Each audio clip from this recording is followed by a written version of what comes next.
djbasking.in www.djbasking.in Sachin बाबू सचिन बाबू देखो नी हदिल पताइल हदिल तू तो इंस्टा पर ट्रेंड करेलू रहिले टराई में कबोरी पलाई में नंबर ना सेंड करेलू अच्छा नंबर देखो नी हदिल पताइल हदिल तू तो इंस्टा पर ट्रेंड करेलू रहिले टराई में कबोरी पलाई में नंबर ना सेंड करेलू अच्छा आज बतियाई काल से फोटाई नहीं नहीं जान तो हर मम्मी कसम कहो में के ना होए अच्छा केहू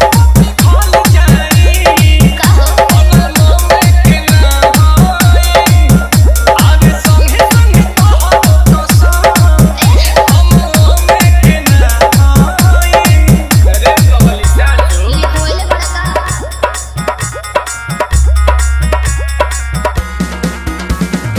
सचिन बाबू सचिन बाबू सचिन फरहाद देवरिया फरहाद देवरिया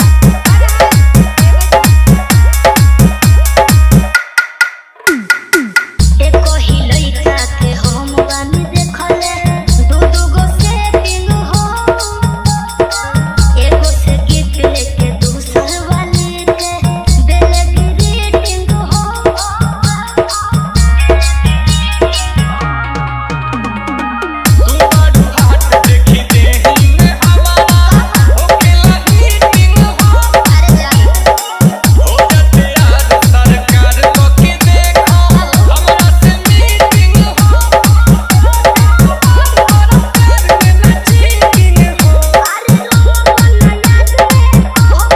बात में 36 को आई गई जान तो हर मम्मी कसम हम के ना होई और केहू भी खोल जाई हम के ना होई अरे जाना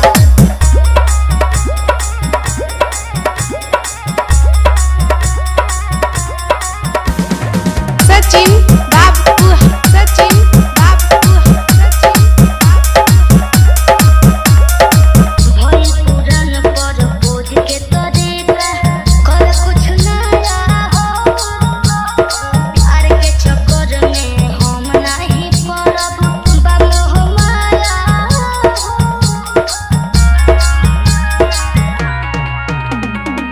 बाल सेंट हो पे सेंट बनी दिल के